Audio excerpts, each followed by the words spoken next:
licença. Antes de mais nada, é preciso dizer aos senhores que é um prazer inenarrável estar aqui na presença de todos vocês. Bom, vamos continuar a nossa linha cronológica. A aula passada vocês viram sobre o Barroco, aquela escola cheia de exagero.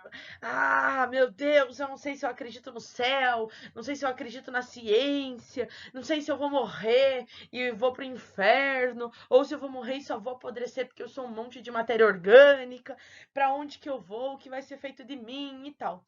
Lembram que eu comentei com vocês, inclusive, que o termo barroco era um xingamento, por uma coisa, tipo, né, de mau gosto da época. A questão é que é a seguinte, pessoal, depois do período barroco, a sociedade chegou numa conclusão, que foi a seguinte: galera, ninguém vai voltar do céu e dizer assim pra gente, ó, faz o que o padre manda aí, porque esse negócio é o seguinte, existe céu, existe inferno, e o negócio vai ficar feio pro lado de vocês. E também ninguém veio do mundo dos mortos e dizer assim, ó, depois que a gente morre, a gente só apodrece e boa, mete o louco na tua vida. É uma dúvida que não tem solução. E não tendo solução, não dá pra gente ficar sofrendo eternamente sobre isso. Então, surge uma nova escola literária que chama-se arcadismo, que tem como premissa trazer a simplicidade, a calmaria, o equilíbrio, e é isso que a gente vai ver hoje. Olha só essa pintura que eu separei para a gente começar a nossa aula. Então é um casalzinho, veja, né? Observa, estão em meio à natureza. Então tem florzinha, tem matinho, arvorezinha, o céu tá azul lá no fundo, eles estão tocando, estão fazendo música, apaixonados, num ambiente assim altamente tranquilo. Compara com aquelas pinturas que eu trouxe na aula passada para vocês. Lembram? Super escuro, a medusa com aquele monte de cobra no cabelo, nada a ver. Agora o arcadismo ele quer trazer a simplicidade, a tranquilidade, a calmaria. E aí, para começar, eu separei para vocês esse poema de um cara chamado Tomás Antônio Gonzaga. Bom, Tomás Antônio Gonzaga, ele escreveu esse livro, que é um dos mais conhecidos dele, chamado Marília de Dirceu. Marília de Dirceu, na verdade, conta a história de uma menina chamada Maria Doroteia. Não é Marília, não, Maria Doroteia. Mas eu acho que se ele escrevesse o nome original dela, Maria Doroteia, ia ser ruim de rimar, né? Maria Doroteia, você me causa diarreia? Não tem o que rima com Doroteia. Então ele chamava ela de Marília nos poemas dela. E foi assim. Tanto que para quem já foi para Minas na parte histórica vai saber, porque é um lugar de visitação. O Tomás Antônio Gonzaga morava numa casa, né, lá no centro histórico de Minas, e a Marília morava numa casa em cima do morro. Então eles conseguiam se ver assim, a janela de uma dava para a janela de outra.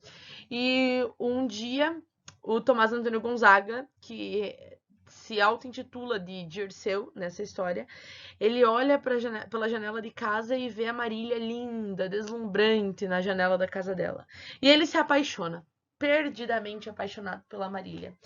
Eis que ele vai até a casa dela, né, mostrar as intenções de casamento, e a família dela diz assim, ah, foi mal, cara, mas é que sabe o que é? Você não é muito rico, você não faz muito aí o estilo da nossa família, nem é questão da tua idade, tipo, eles tinham 40 anos de diferença entre, né, um e outro. Ela era uma menina, tinha menos de 20, tinha seus 15 anos, ele já tava com seus 50 e poucos, quase 60. Não, não é nem a diferença de idade, a gente não tem problema com isso. O problema é que você não é um cara muito abastado, sabe? Então, valeu, vai procurar outra menina que acho que a nossa casa com mais rico que você. E aí ele sofre perdidamente pela Maria Doroteia, pela Marília, e aí faz uma série de compilados de poemas. A Marília também sofre, fica olhando ele pela janela. Só que o que acontece? O Tomás Antônio Gonzaga, além de ser poeta, ele também era um dos inconfidentes mineiros. Então ele é preso, vai pro exílio. Nossa, uma história de sofrimento total. E aí eu peguei uma parte desse livro, que ele começa dizendo assim: eu, Marília, não sou algum vaqueiro que viva de guardar alheio gado, de tosco trato, de expressões grosseiro, dos frios gelos e dos sóis queimado. Tenho própria casa e nele assisto. Dá-me vinho, legume, fruta, azeite. Das brancas ovelhinhas eu tiro leite e as mais finas lãs de que me visto. Graças, Marília Bela, graças à minha estrela. E tem uma coisa bem interessante em relação a esse livro, que a Marília, numa parte do livro, ela é retratada como uma menina linda, de pele clara, cabelos cor de sol. No final, ele começa a falar assim: ai, Marília, que saudades que eu sinto do seu cabelo, trazendo a névoa da noite. Então, preto. Peraí, eu tô falando de um período histórico que não existia Coleston, não existia Elseve, não dava para pintar cabelo. Ou seja, existe uma teoria de que, na verdade, Tomás Antônio Gonzaga juntou nesse livro chamado Marília de Dirceu uma série de poemas que ele fez a várias mulheres ao longo da vida dele. Umas eram loiras, outras eram morenas, e todas elas foram chamadas de Marília, que tem como mote central essa história aí que eu contei para vocês, que ele era apaixonado por uma menina que a família não considerou ele um bom partido. Mas enfim, até hoje a gente não sabe direito o que aconteceu, né? Olha lá o arcadismo, olha a pintura que eu escolhi para retratar para vocês. Bom, essa pintura explica o nome dessa escola literária, arcadismo. Então, arcadismo é um termo que surgiu da região da Arcádia, uma região lendária habitada por pastores que, segundo a mitologia grega, apreciavam poesia e música. Vamos grifar aqui, ó, poesia super importante e música importantíssimo também. Pastores, quando ele usa o termo pastores, não tem nada a ver com pastor de religião, tá? Pastores são as pessoas, são os homens que cuidavam das ovelhas. Então, a imagem do pastor chega a ser chega a ter até uma proximidade do divino. Então, a Arcádia era um lugar povoado por esses pastores que, por sua vez, apreciavam demais tanto a música quanto a poesia. Olha essa pintura aí do lado. As pessoas com flauta, as mulheres dançando, uma coisa, né, muito próxima do divino. O menininho ali, ó, montado num tigre, numa onça pintada, né, parece. Então, o outro bebezinho lá em cima brincando com o passarinho azul. Tem uma coisa assim onírica, de sonho, muito grande. E vê, sem tensão, sem conflito, sem dúvida existencial. Os poetas do século 17 e 18 imitavam os gregos da antiguidade e criaram associações denominadas academias ou arcádias. Bom, então os poetas, eles disseram assim: essa galera do barroco, ó, viajou, fez um negócio nada a ver. Não gostamos, não queremos mais isso. Eles são tanto que foram os Árcades que deram esse nome de barroco, porque xingavam a arte que eles produziam. Diziam: nossa, como você faz um negócio mal feito? Que coisa de mau gosto, que coisa barroca. E aí eles queriam propor uma nova forma de arte. Então eles buscaram esse termo arcadismo, e não só o nome da escola literária, mas inclusive a ideia que era tratada na antiguidade clássica. Então a relação do arcadismo com a antiguidade grega, principalmente, é muito íntima, muito íntima. Inspiravam-se nos princípios clássicos, como, olha lá, grifa aqui, super importante, busca pelo equilíbrio, primeira coisa, e obediência aos padrões formais. Então, os poemas agora, eles foram escritos para serem entendidos de uma maneira bem mais fácil. Faço uma pausa, pessoal. Quando eu digo que poema Arcade era bem mais fácil e simples, não significa que agora você vai pegar um livro do arcadismo, vai ler e vai achar fácil. Fácil para o século XVIII, tá? Então, para o século XVIII, eles propuseram uma simplicidade na linguagem poética muito maior do que a que existia até então, do período barroco, já que o barroco fez aqueles poemas de confusão, lembra? O todo sem a parte não é parte, mas a parte sem o todo não é parte do todo sendo parte, a parte do todo sem a parte não é a parte do todo. Que você lia e dizia: meu Deus, o que esse cara está falando? Agora não, eles buscam uma simplicidade, mas que se nós no século XXI formos ler, não vai ser tão fácil de entender, não. Bom, arcadismo, ele tem um outro nome que ele pode ser mencionado, é sinônimo perfeito.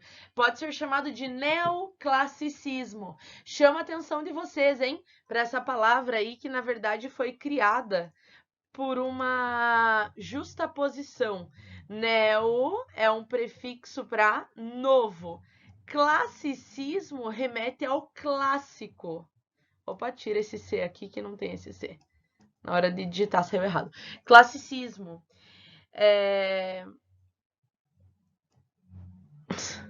Aí, agora sim. Então, um novo clássico, ou seja, retomava a ideia dos gregos para agora a atualidade século XVIII, tá? Então, neoclassicismo ou arcadismo é o mesmo termo. O Enem gosta muito de arcadismo, a Federal prefere neoclassicismo. Mesma coisa.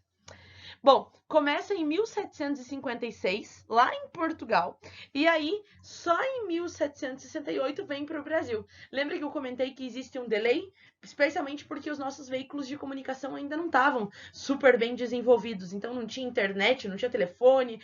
Para uma estética chegar até aqui demorava algum tempo.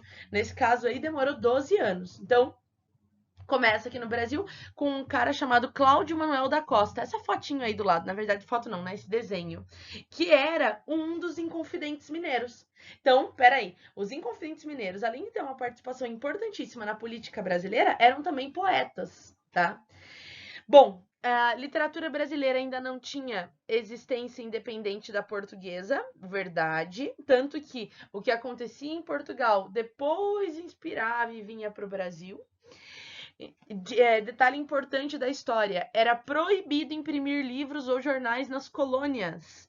Como assim? Como é que se produzia literatura nesse período? Então, como o Brasil era colônia, uma das maneiras de você fazer com que ele permanecesse na guarda do Império de Portugal era você não dar autonomia para a colônia.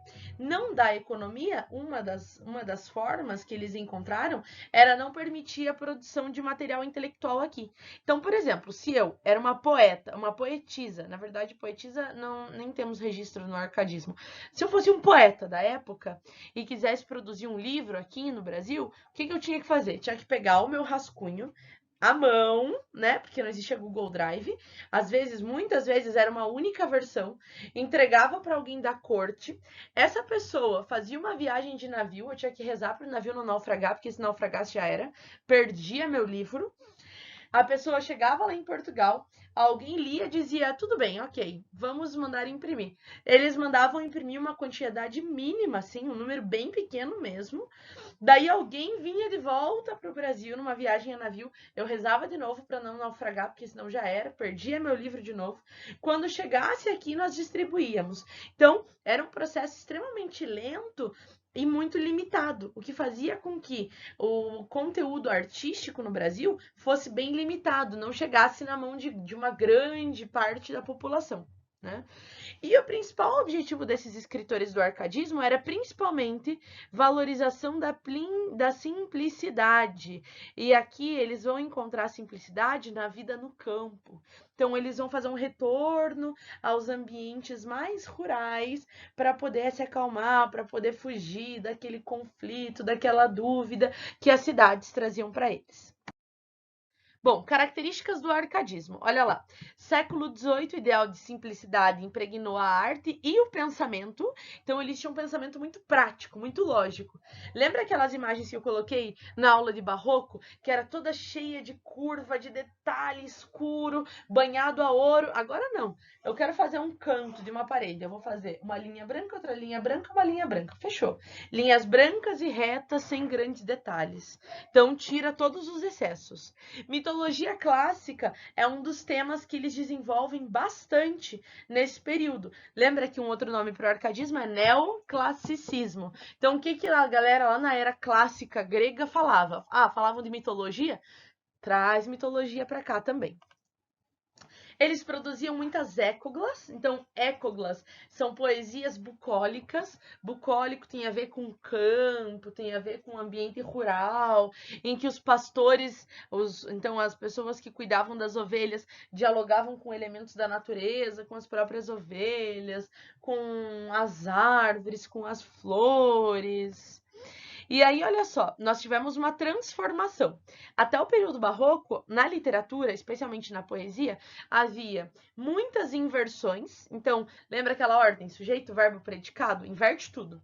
Predicado, verbo e o sujeito no final. hipérbatos, as antíteses, aproximação de opostos, vocabulário extremamente rebuscado, palavras dificílimas de entender, são substituídas agora por simplicidade, por equilíbrio, por racionalidade, por clareza. Então, olha só o processo de transformação que a arte passou. Nesse primeiro quadradinho das inversões são os princípios barrocos e depois no segundo quadrado os princípios. Bom, o arcadismo ele traz três principais termos do latim para poesia e até como forma de inspiração, assim, como forma que eu quero levar a minha vida. Então, o primeiro termo que eles usavam era o aurea mediocritas. Aurea significa vida. Mediocritas, de medíocre. Então, eles propunham, eles desejavam muito fortemente uma vida medíocre. Daí você vai dizer assim para mim, pelo amor de Deus, né? Hoje em dia, você chama o outro de medíocre, é um xingamento. Olha para você e fala assim, nossa, que medíocre que você é. A pessoa vai se sentir ofendida. Naquela época, a mediocridade era uma coisa que eles queriam alcançar. Porque a compreensão do termo medíocre era outra. Medíocre vem de média, de mediano. Então, os Árcades acreditavam que uma vida medíocre era uma vida perfeita. Você não pode nem morrer de amor por alguém, mas também não pode morrer de sofrimento, nem picos de felicidade, nem picos de tristeza. Sempre levando uma vida na média. Tá? Eu costumo até fazer uma analogia. Tem algumas pessoas que têm uma expressão que virou meme, até chamada de expressão blasé. Sabe aquelas pessoas que feliz, triste, a casa tá pegando fogo, ganhou na Mega Sena, acabou de passar no vestibular que queria na faculdade mais concorrida do Brasil. Tipo, não muda, é sempre assim. Essa é a hora mediocritas, uma vida aqui, ó, sem exagero nenhum. E nem mediano, tá? Então, meio termo, vida simples, sem exagero. E aí permanece aquele termo que a gente já viu no barroco, o carpe diem. Mas peraí, no carpe diem lá do barroco era tipo, orra, mete o louco, aproveita a vida, aproveita a hora. Pois é, nesse caso agora é aproveite sem excessos, beba com moderação. Não é um negócio assim, ó, calmo, tênue. O segundo preceito latino é o inutilia truncate. Inutilia vem de inútil. Truncate é se desfazer. Se desfaça das coisas inúteis, tá? Então, o lema deles, ó, propõe que se cortem os exageros e os ornamentos. Lembra aquela imagem que eu comecei a aula do barroco, que eu falei que era uma parede de uma igreja esculpida na madeira e banhada a ouro? Você precisa daquilo, cara, é uma parede. Como é que você faz uma parede? Pega um negócio branco, faz, pronto, é uma parede. Ai, mas o barroco faz várias voltinhas e pintura. Não precisa. Parede. Pronto, fiz uma parede.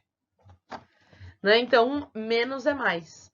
E o terceiro é o fugere urbem e o locus ameno. São dois princípios que andam juntos. Fugere urbem, fugere é fuga. Urben é do urbano. Então, foge do centro urbano, foge da urbanidade, foge dos centros e vai para um locus amenos. Locus é lugar, amenos vem da amenidade, um lugar tranquilo. Então, foge da cidade e vai para o campo. Aí tem essa imagenzinha ali embaixo, ó. Então, uma casinha no meio do mato, sem que ninguém possa atrapalhar, na paz. Os caras são os hippies do século XVIII são os Árcades. Significa que eles colocavam em prática o que eles propunham na arte deles? Não! Grande parte dos poetas Árcades, eles inclusive moravam nos centros. Morava ali em Ouro Preto, morava em Vila Rica, morava em Mariana, que era o lugar, ó, de lotação, porque era o período de extração de ouro do Brasil. A gente já vai falar mais sobre isso. Então eles estavam no meio desse olho do furacão. As poesias deles desejavam esse estilo de vida, mas eles não viviam isso de fato. Olha lá, o principal desejo, bucolismo. Bucolismo, palavra-chave, vai aparecer um monte quando a gente fala de arcadismo. Bucolismo, bucólico, espírito bucólico, é o espírito do campo, é o espírito do ambiente rural, é você em contato com a natureza, isso é ser bucólico. Bom, olha lá, para imitar ainda mais os clássicos, cada poeta fazia igual os gregos lá na antiguidade. Eles adotavam um pseudônimo e ainda se chamavam de pastor. Então, Cláudio Manuel da Costa, que nem era pastor, não deveria nem saber cuidar de um rebanho de ovelhas, se chamava de pastor e dizia assim que, além disso, assumia outros nomes que não o dele. Quando ia publicar, publicava com outro nome. Igual o exemplo que eu dei no começo da aula, do Tomás Antônio Gonzaga, que se chamava de Dirceu. Era um pseudônimo. Você acha que naquele primeiro slide que a gente leu juntos, o poema, ele dizia: eu não sou qualquer vaqueiro. Não, você não é vaqueiro nenhum, cara. Mas no livro ele fingia ser um vaqueiro, justamente para imitar esses princípios clássicos. Poetas encontravam na natureza um refúgio acolhedor. Não significava que todos eles eram bicho-grilos e moravam no mato, não é isso. Eles acreditavam que era esse ambiente que eles conseguiam encontrar a paz. Temas como melancolia, amor, atração pela morte vão aparecer no finalzinho do arcadismo. Por quê? Chega uma hora que a galera satura, fala assim, tá, chega.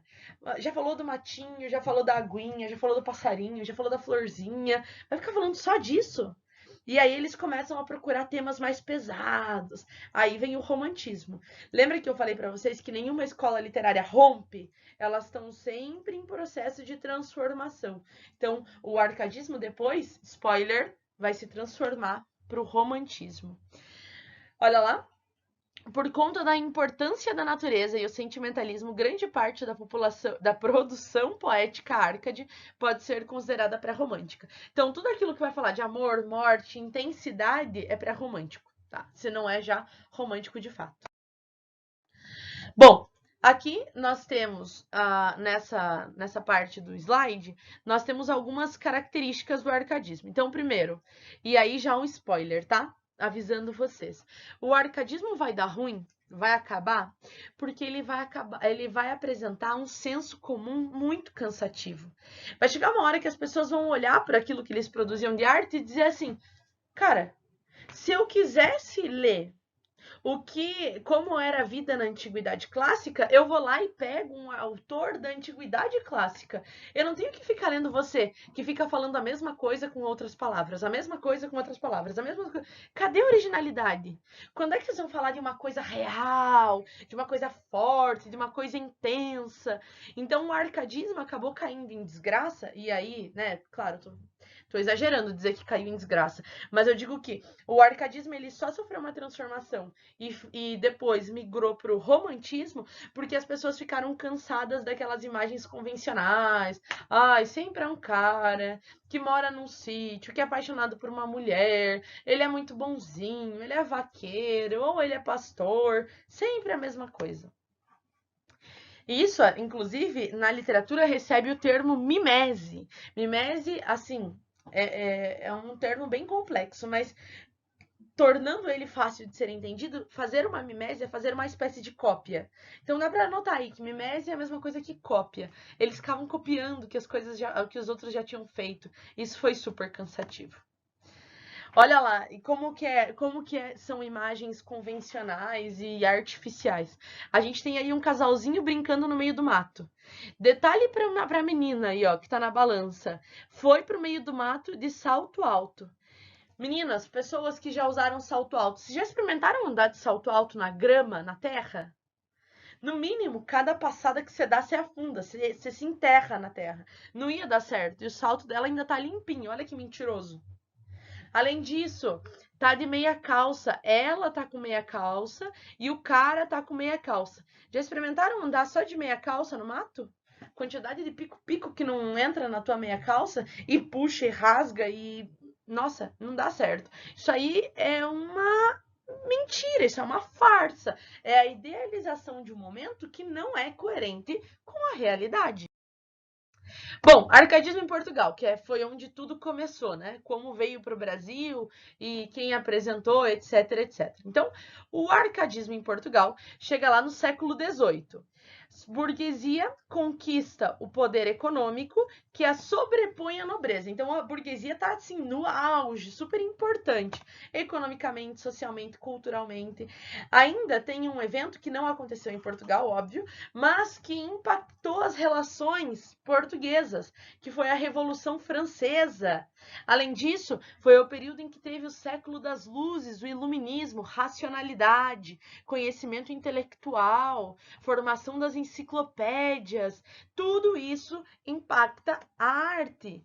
Portugal usufruía grandemente as riquezas que eles tiravam de Minas, porque tinham acabado de encontrar ouro aqui no Brasil, e obviamente que o ouro não ia ficar na colônia, né? Que colônia foi feita só para tirar, extrair o máximo que eu posso.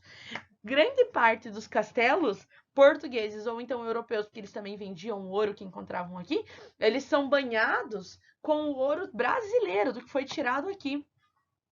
E lá em Portugal nós temos um poeta bem importante de ser falado, de ser comentado, que é o Bocage. Poeta português que ia completamente na contramão do arcadismo. O cara não fazia nada que o arcadismo propunha. O arcadismo propunha equilíbrio, vida medíocre, viver no meio do campo. Olha o que o Bocage vivia. Uma vida desregrada em ambientes boêmios, a um passo da marginalidade, satirizava os outros poetas árcades, diziam que eles eram artificiais, fazia uma poesia satírica, antimonárquica, irreverente e ainda foi preso. Tanto que o Bocage, ele viveu no período do arcadismo, mas a gente diz que ele é um poeta pré-romântico. Ele apresenta coisas que o romantismo vai trazer depois. Esse exagero, esses excessos são pertencentes ao romantismo. Já no Brasil, o arcadismo ele encontrou uma nova configuração, inclusive uma produção poética que não foi feita em outro lugar do mundo. Então, olha lá. Século XVIII, aqui no Brasil, o eixo político, econômico e cultural tinha se deslocado. Saiu do Nordeste, que até então era a exploração da cana, produção de açúcar, e vem para o Sudeste. Da cana vai para a mineração. Então, os principais poetas árcades, eles se encontram em Minas Gerais. Sede do governo foi transferida para o Rio de Janeiro. Nesse mesmo período ainda, a colônia sofria com os impostos altíssimos que tinham que ser pagos à coroa portuguesa. Isso gerava uma revolta nas pessoas aqui que diziam assim, meu Deus, se a gente não precisasse dar essa quantidade absurdamente gigante de dinheiro, de tudo aquilo que a gente encontra, das riquezas naturais desse lugar, para a coroa, a gente podia fazer um país riquíssimo.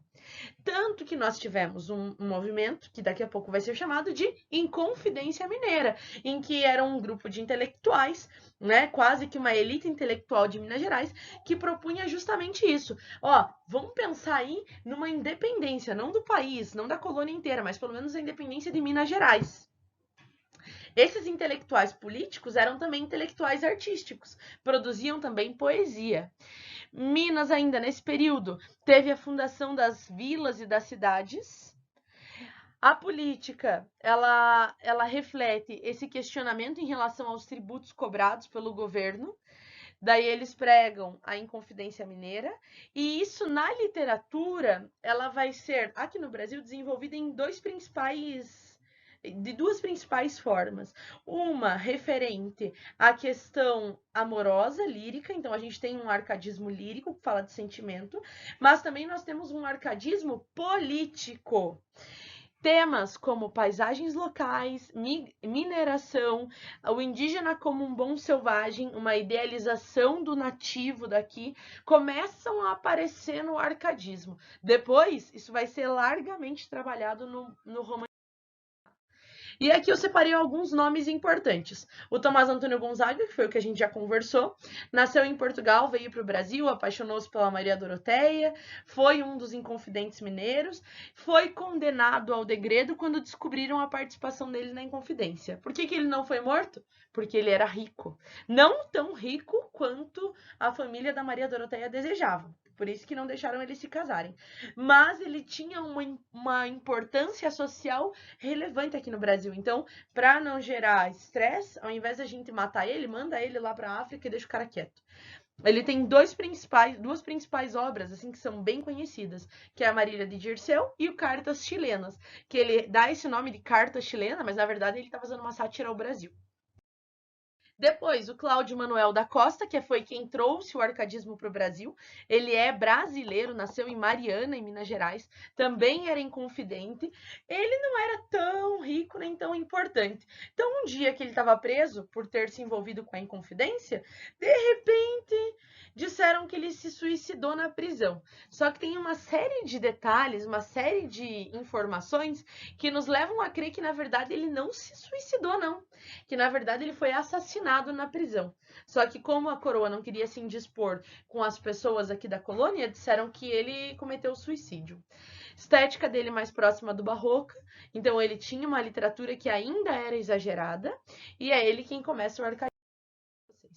Nós temos um frei nesse período, que é o Frei Santa Rita Durão, de Minas Gerais também. Ele era frei, ele era jesuíta, e aí, por conta da envolvimento dele com a prática jesuítica, ele percebe também, ele estuda grande parte da cultura dos nativos daqui, e escreve um dos livros super importantes chamado Caramuru, que significa o filho do trovão, onde ele faz uma exaltação a essa cultura indígena. E por fim, responsável pela nossa próxima aula, o Basílio da Gama, autor da primeira obra que nós estudaremos da Federal, autor de O Uruguai. Agora só, fica aí como dica, né, de alguns detalhes da vida dele. Ele também era brasileiro, nasceu em Minas Gerais, foi preso porque ele viveu num período em que a coroa portuguesa ela pregava uma espécie de perseguição, uma espécie não, pregava perseguição mesmo aos jesuítas, né? Então, e ele era de formação jesuítica, ele estudou para ser padre. Então, ele chegou a ser preso por conta disso. Lá na prisão, ele consegue escapar devido às habilidades dele de escrita. Vou contar essa história depois, melhor para vocês. Ele acaba se tornando um amigo íntimo do Marquês de Pombal, que protege ele enquanto pode, mas depois que o Marquês de Pombal cai, Basílio da Gama cai também. E aí nós vamos estudar na nossa próxima aula o Uruguai. Primeira obra da lista de livros da Federal. Preparem-se, que vai ser super legal. Vamos estudar sobre essa obra aí, riquíssima. Qualquer coisa a gente conversa, manda dúvida lá no Classroom. E é isso aí, pessoal. Um beijo para vocês, fiquem bem. Tchau, tchau.